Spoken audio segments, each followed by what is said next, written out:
ஆயா வீட்டுக்கு அன்போடு அழைக்கிறோம். இன்னைக்கு நம்ம ஆயா வீட்டுல ஒரு சோயா ரெசிபி எப்படி பண்றதுன்னு பார்க்கலாம்.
முதல்ல நம்ம சோயாவை வேக வச்சு எடுத்துக்கலாம்.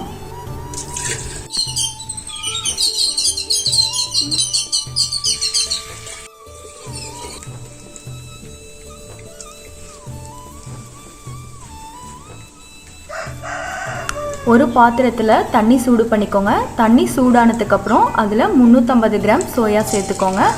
அது கூடவே தேவையான அளவு உப்பு மஞ்சத்தூள் சேர்த்து சோயாவை வேக வச்சிடலாம்.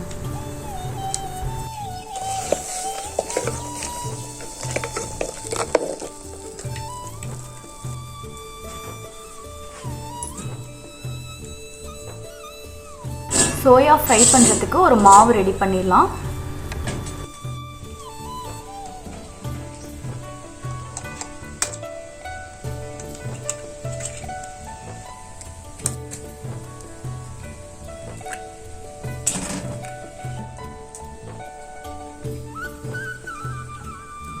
ஒரு பாத்திரத்தில் 3 முட்டை சேர்த்துக்கோங்க. அது கூட 1 டேபிள் ஸ்பூன் மிளகுத்தூள்,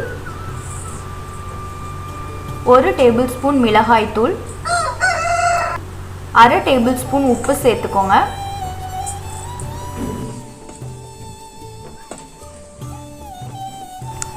அது கூடவே 4 டேபிள் ஸ்பூன் சோள மாவு, 4 டேபிள் ஸ்பூன் கோதுமை மாவு சேர்த்து நல்லா மிக்ஸ் பண்ணிக்கோங்க.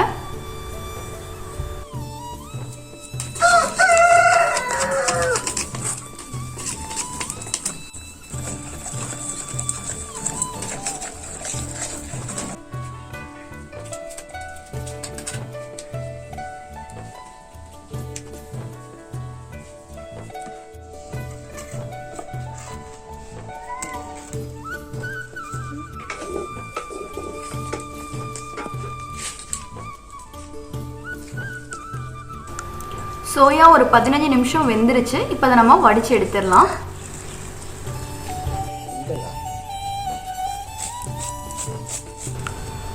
இந்த வடித்து எடுத்த சோயாவை மாவோடு சேர்த்து நல்லா மிக்ஸ் பண்ணி விட்டுறலாம்.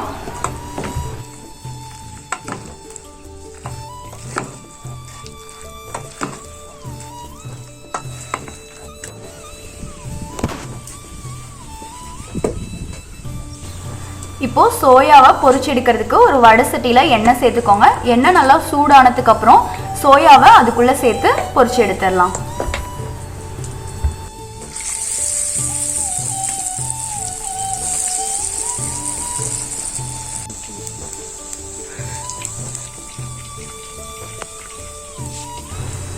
எல்லா சோயாவையும் பொரிச்சு எடுத்ததுக்கு அப்புறம் அதுலேயே தாளிச்சு விட்டுறலாம். சோயா தாளிக்கிறதுக்கு ஒரு பெரிய வெங்காயம் சேர்த்துக்கோங்க. வெங்காயம் நல்லா வணங்கினதுக்கு அப்புறம் காரத்துக்கு ஏற்ப பச்சை மிளகாய் சேர்த்துக்கோங்க. அது கூடவே 1 டேபிள் ஸ்பூன் அளவுக்கு இஞ்சி பூண்டு விழுது சேர்த்துக்கோங்க. அதோட பச்சை வாசனை போகிற வரலும் வணக்கி விட்டுட்டு அது கூட ஒரு தக்காளி சேர்த்துக்கலாம்.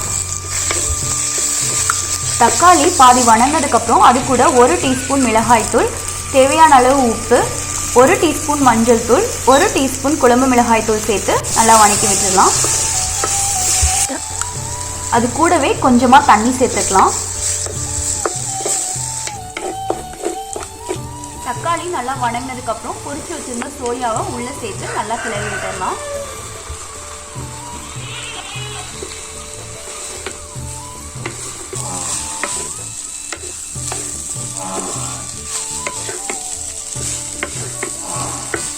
சோயாவை இறக்கிறதுக்கு முன்னாடி அது கூட மேலே லைட்டாக மிளகுத்தூள் சேர்த்துட்டு இறக்கி வச்சிடலாம்.